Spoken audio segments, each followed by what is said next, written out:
오늘은 이 솔로몬의 깨달음이라는 이런 타이틀로 하나님 말씀을 생각해 보겠습니다. 여러분 알다시피 솔로몬은 지혜의 대명사로 통하는 왕입니다.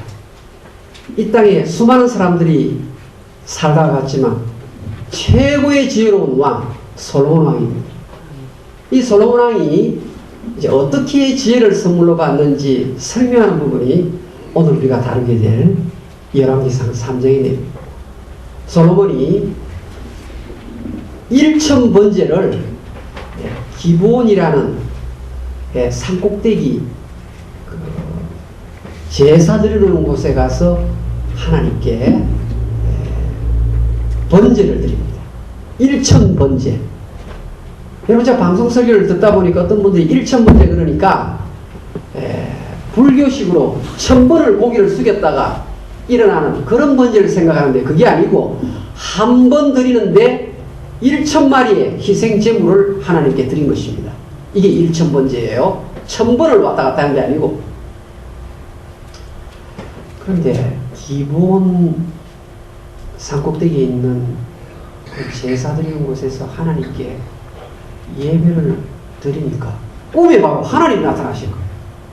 솔로몬아, 내가 너에게 무엇을 선물로 주면 좋겠느냐. 그러니까 이 솔로몬이 하나님, 나는 너무 어린 나이에 왕이 되었기 때문에 이스라엘 백성들 정치 제대로 하기가 힘듭니다. 그러니 이 정치를 제대로 하기 위해서 하나님의 지혜가 필요하니까 나에게 지혜를 주십시오. 이렇게 보겠습니다. 그러니 하나님께서 깜짝 놀랐습니다. 보통 부귀와 명예를 구하는데, 장수를 구하는데, 너는 그런 것 하나도 구하지 않고 지혜를 구하니까 정말 참 너 대단하구나.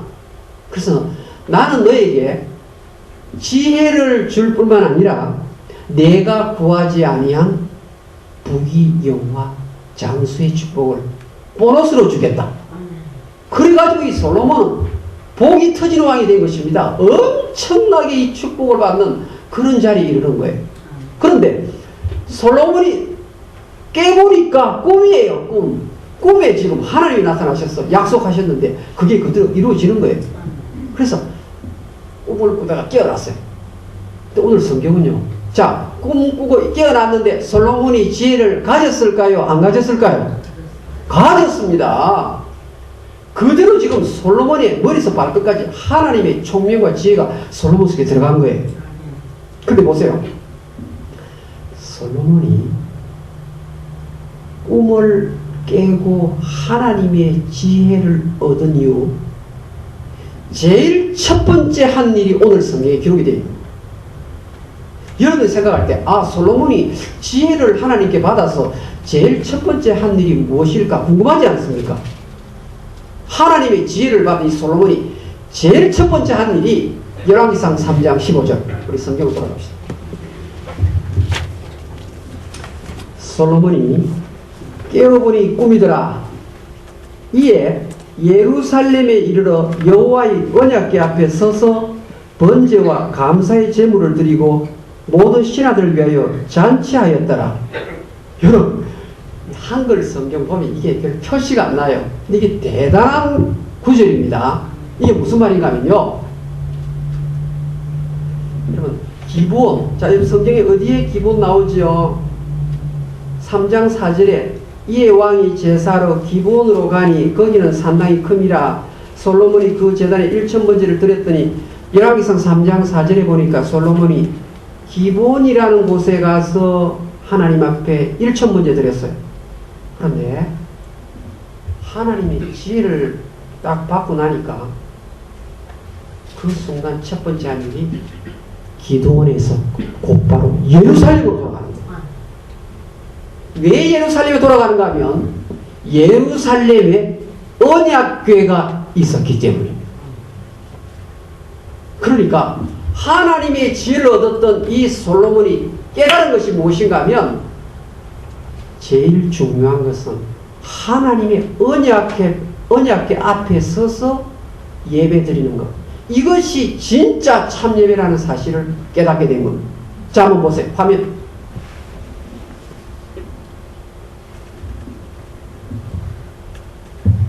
자, 보세요.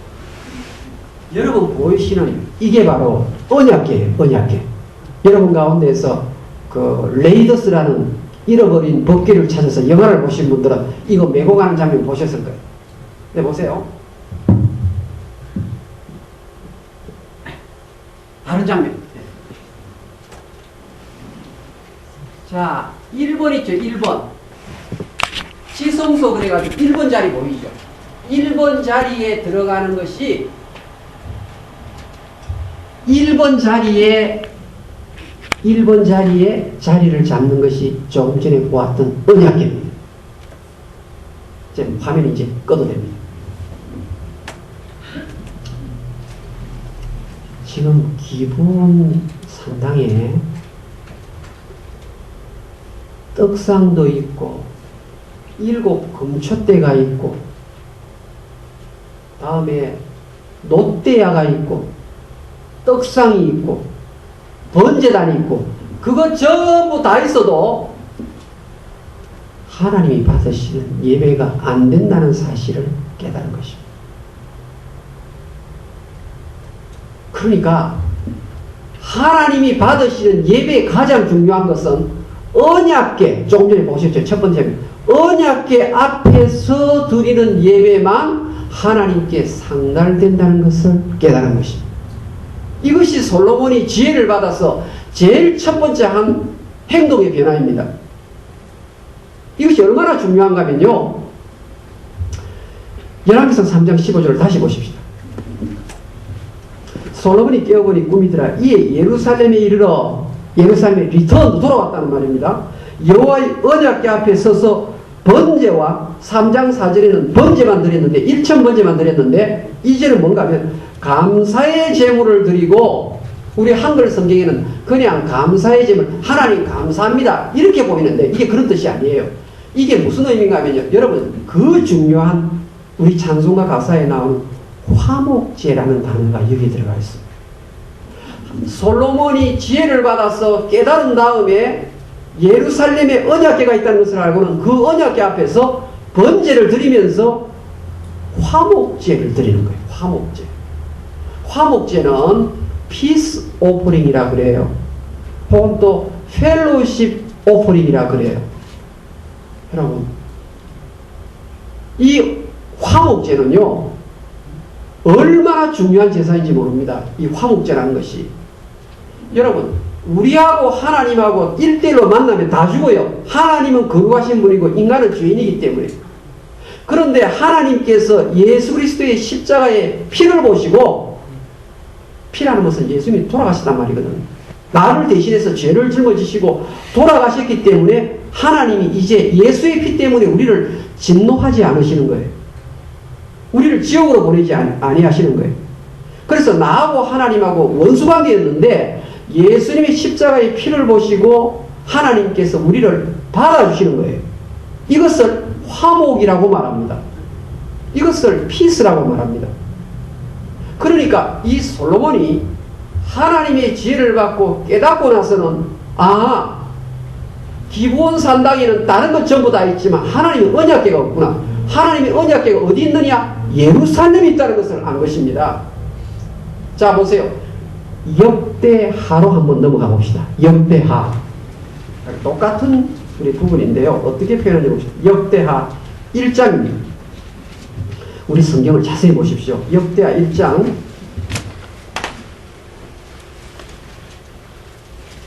3절 656페이지 솔로몬이 온 회중과 함께 기브온 산당으로 갔으니 하나님의 회막 곧 여호와의 종 모세가 광야에서 지은 것이 거기에 있으니라. 4절 우리 다 같이 읽읍시다. 시작. 다윗이 전에 예루살렘에서 하나님의 길을 위하여 장막을 쳐두었으므로 그 궤는 다윗이 이미 기럇 여아림에서부터 그것을 위하여 준비한 곳으로 메어 올렸고 어디에 줄을 긋는가 하면요. 그것을 위하여 준비한 곳 줄을 꺼보세요. 그것을 위하여 준비한 곳 밑에다가 예루살렘이라고 적으세요. 하나님의 궤 하나님에게 조금 전에 언약궤에 똑같은 말이에요.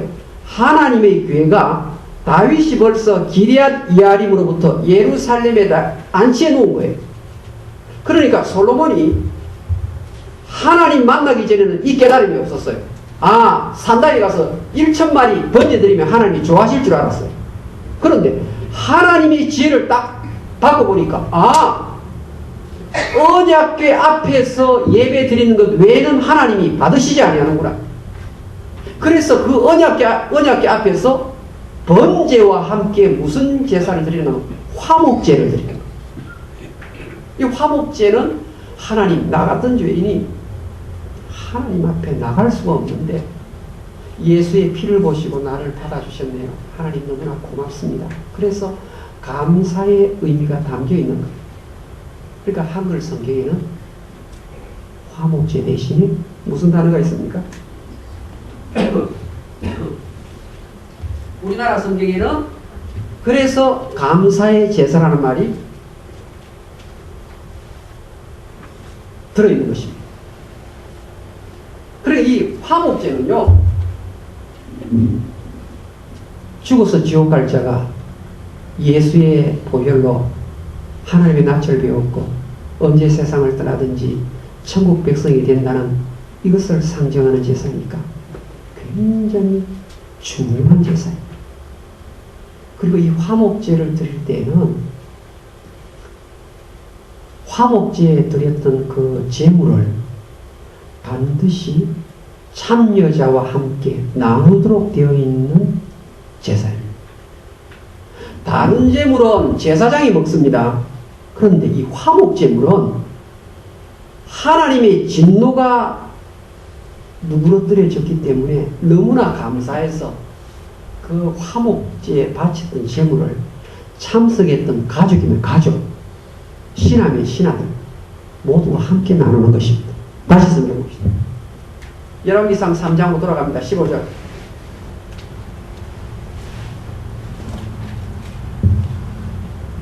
그러니까 3장 15절에 여호와의 언약궤 앞에 서서 번제와 감사의 제물을 드리고 그 다음에 제물을 모든 신하들을 위하여 잔치하였더라. 함께 나누면서 신하들이 너무너무 좋아하는 거예요. 왜 좋아합니까? 이제 하나님의 언약궤 앞에서 드리는 예배만 하나님이 기쁘게 받으신다는 것을 깨달은 것입니다. 여러분, 조금 전에 보니까 언약궤라고도 적어 놓았고 역대하에 보니까 하나님의 궤라고도 적어 놓았죠. 자, 지금부터요, 하나님의 궤, 언약궤, 법궤, 이 전부 같은 말이에요. 처음 보았던 장면 다 같은 말이에요. 근데 어떻게 다른가 하면요, 궤가 있는 곳에 율법이 살아있다. 이때는 법궤라는 말을 써요. 법궤. 궤가 있는 곳에는 하나님의 율법이, 말씀이 살아있다. 거기에 말씀이 함께 임한다. 이게 법궤예요. 그 다음에 하나님의 궤. 궤가 있는 곳에는 하나님이 함께 움직이신다. 그럴 때는 하나님의 궤예요. 언약궤는 뭐냐? 하나님이 우리를 원수관계로 보지 아니하시고 이제는 받아들이는 피스, 화목의 관계로 우리를 보신다 할 때는 언약궤가 되는 거예요. 그런데 저와 여러분들이 예배 생활을 하면서 어떤 때는 굉장히 힘이 빠질 때가 있어요. 하나님, 내가 주를 열심히 섬긴다고 하는데 내 비즈니스가 이게 뭡니까? 하나님, 내 딸이 왜 이렇게 자꾸 탈선을 합니까? 하나님, 나에게 왜 이렇게 돈복 빼놓고는 딴 거 다 받았는데 돈복이 왜 이래 없습니까? 이러면서 나름대로 뭐 이런저런 하나님 앞에 억울한 심정을 토하는 경우가 있죠. 그런데요, 하나님의 궤를 성경은 이렇게 말합니다. The Ark of Might. 무슨 말입니까? 권세와 능력의 궤다. 그렇게 적어놨습니다. 시편 132편 8절 한번 열어봅시다. 시편 132편 한번 열어보세요. 우리 성경에 이런 표현들이 많이 나오는데요. 시편 우리 132편 우리 성경 한번 봅시다. 8절 시편 132편 8절 한번 열어보세요. 같이 읽겠습니다. 시작. 여호와여 일어나사 주의 권능의 교회와 함께 평안한 곳으로 들어가소서. 줄을 거세요. 주의 권능의 교회. 주의 권능의 교회. 이게 무슨 말인가면요, 교회 나와서 예배 드리는 자가 언약궤를 중심으로 예배를 드릴 때 하나님의 권능이 임한다는 약속입니다, 여러분. 그러면 아니 도대체 우리가 예배를 드리는데 왜 권능을 덧입지 못하는가? 그런 퀘스천마크가 들겠죠. 잘 들어보세요. 교회에 바이블 스터디가 있을 수 있습니다. 근데 바이블 스터디를 하면서 이 언약궤는 하나님이 그 자리에 계신다. 그게 언약궤거든요. 하나님의 궤. 그런데 신약 성경 보면 마태복음 1장 21절에 예수 그리스도가 임마누엘이에요. 예수 그리스도의 이름이 임마누엘이에요. 임마누엘이라는 말은 하나님이 함께 하신다는 뜻이에요. 그러면 언약궤 있는 곳에서 예배를 드린다는 말은 예배의 중심이 하나님이 되어야 된다. 예배의 중심이 예수 그리스도가 되어야 된다. 그 말이에요. 이 말은 우리의 모든 활동이 예수 그리스도 중심으로 이루어져야 된다. 그 말이에요. 다른 말로 바꾸면 이 말이에요.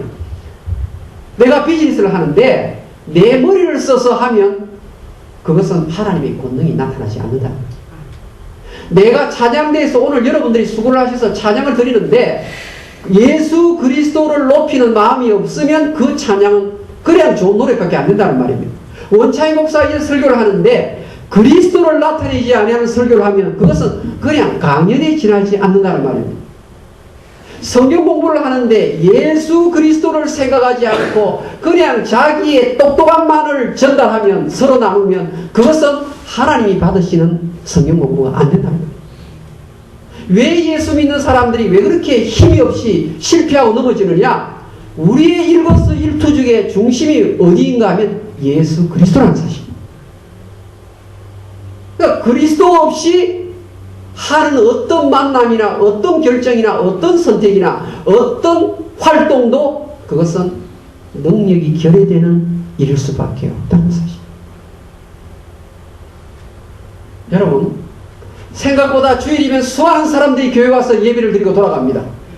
그런데 성전문 안에서는 그렇게 거룩하고 그렇게 눈알이 초롱초롱한 사람이 예배당 문을 나서면 왜 그렇게 마귀의 밥이 되고 꼼짝 못하는 힘없는 사람으로 바뀐 줄 아십니까? 교회에 올 때부터 예수 그리스도를 높이겠다는 그런 마음이 없는 거예요. 그래 오늘 교회 가서 한번 설교 들어보자. 아 설교 좋다. 이래 가는 거예요. 오늘 지금 솔로몬이 언약궤 앞에서 번제와 화목제를 드리는 이유는 언약궤가 예수 그리스도를 상징한다는 것을 알았기 때문입니다. 여러분 첫 번째 그림 다시 한번 보세요. 언약궤. 이 언약궤는 조각목이라는 나무에 순금을 입힌 거예요. 그런데 이 언약궤가 이동을 할 때 있잖아요. 이 언약궤가 이동을 하거든요. 이동을 할 때 세 가지를 싸서 이동하게 되어 있어요.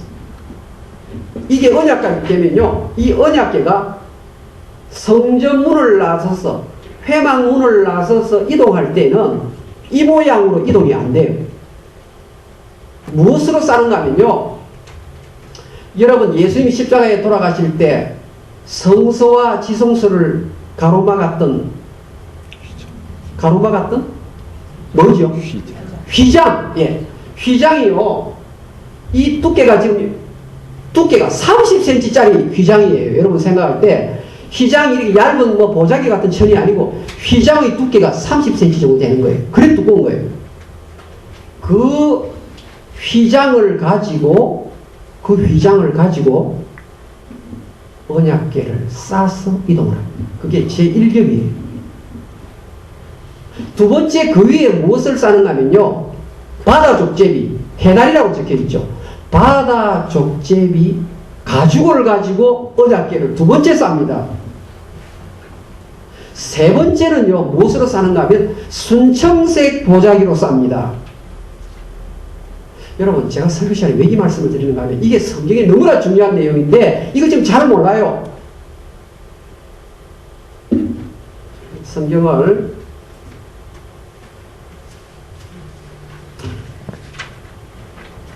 민수기 4장 한번 읽어봅시다. 민수기 4장 여러분 5절 한번 보세요. 민수기 4장 5절. 우리가 교회 와서 이런 상식을 알아야 됩니다. 민수기 4장 5절. 진영이 전진할 때 199페이지.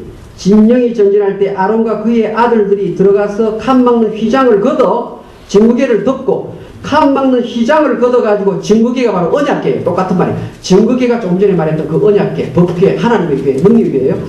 그 위에 덮고 1차 덮고, 두 번째 그 위를 해달의 가죽으로 2차 덮고, 세 번째 그 위에 순정색 보자기를 덮은 후에 3차로 덮는 거예요. 자, 거기 들고 저를 보세요. 하나님의 교회가 이동을 하는데 덮개를 몇 장을 한다고요? 석 장. 첫 번째 덮개가 뭡니까? 휘장으로 덮고, 두 번째는요? 해달의 가죽. 세 번째는? 순정색 보자기. 자, 저를 보세요. 휘장을 덮었다는 말은 가로막힌 것이 없어졌다는 말이에요.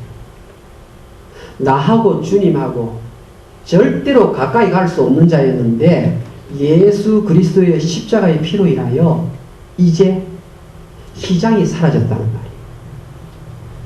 무엇을 나타냅니까? 예수님을 나타내는 거예요. 바다 족제비, 해달의 가죽. 여러분, 해달의 가죽은 보시면 알지만요, 가장 거무틱틱하고 보잘것없는 가죽이에요.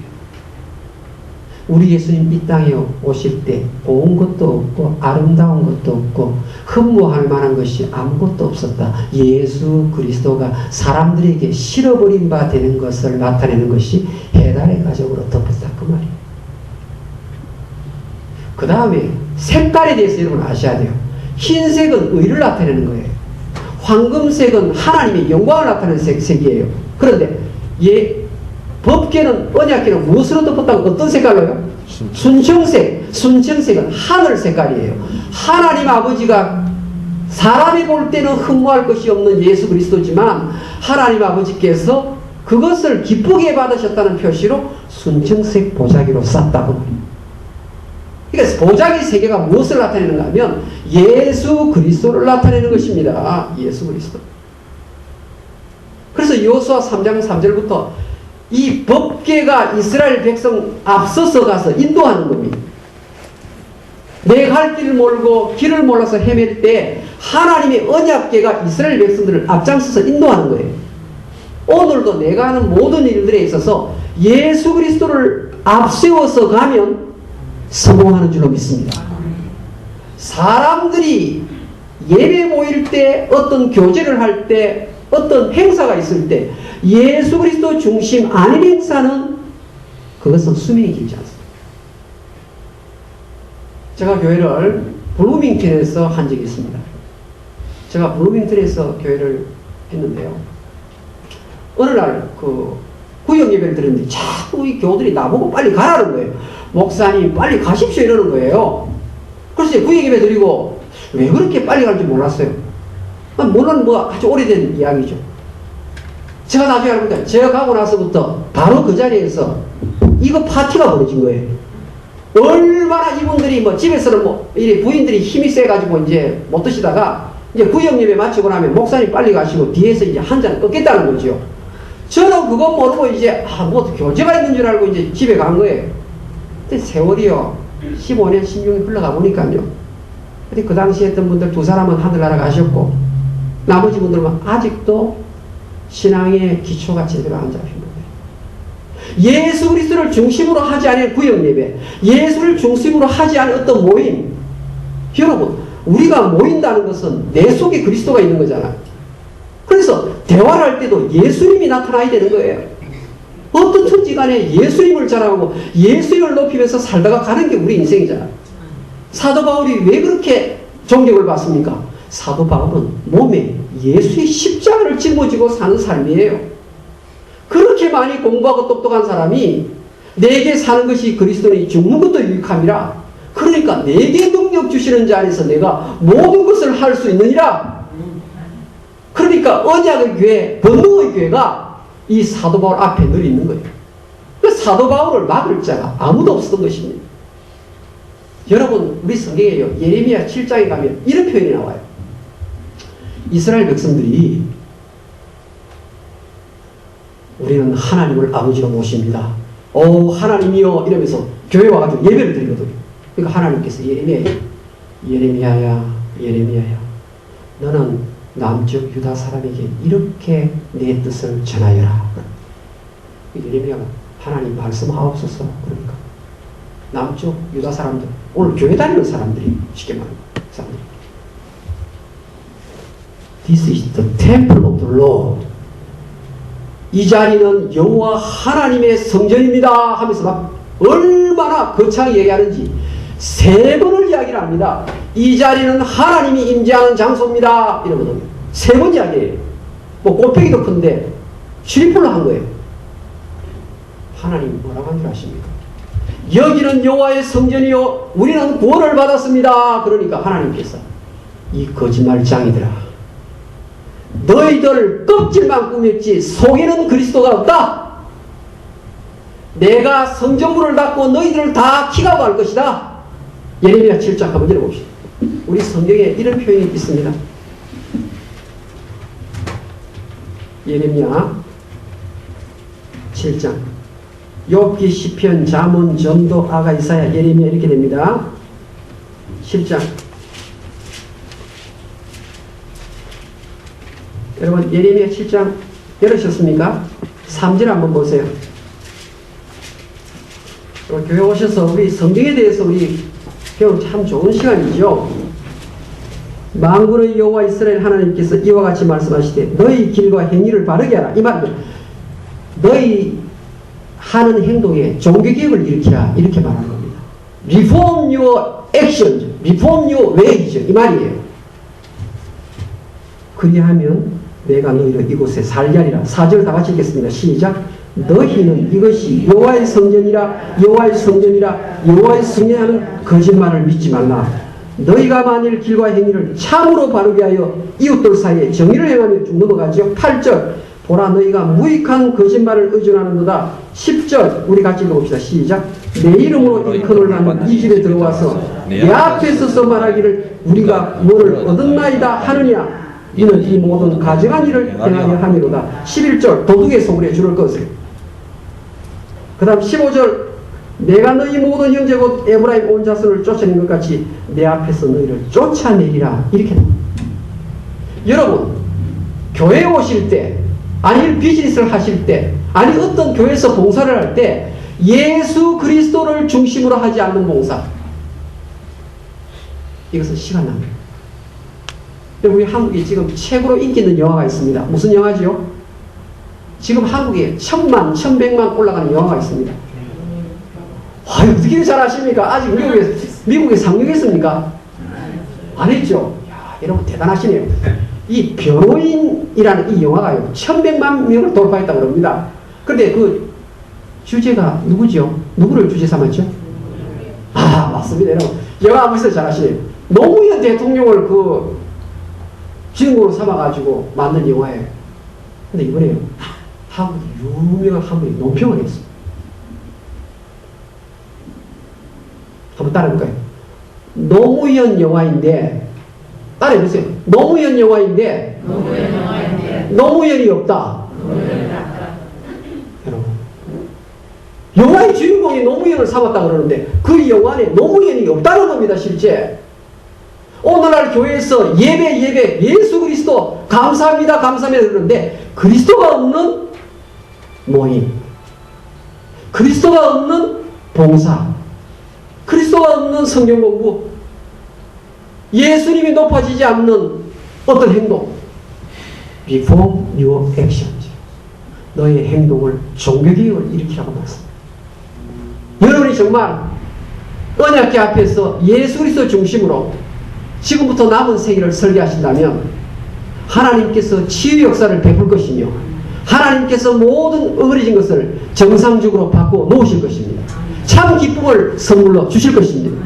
기도하십시다. 우리 아무도 안 누굴 감고 정말 내 생활 속에 예수 그리스도가 왕으로 자리를 잡고 있는지, 내 비즈니스가 예수 그리스도의 비즈니스인지, 나의 찬양과 나의 성경 공부와 나의 스타일은 과연 예수 그리스도가 높임을 받고 계신지,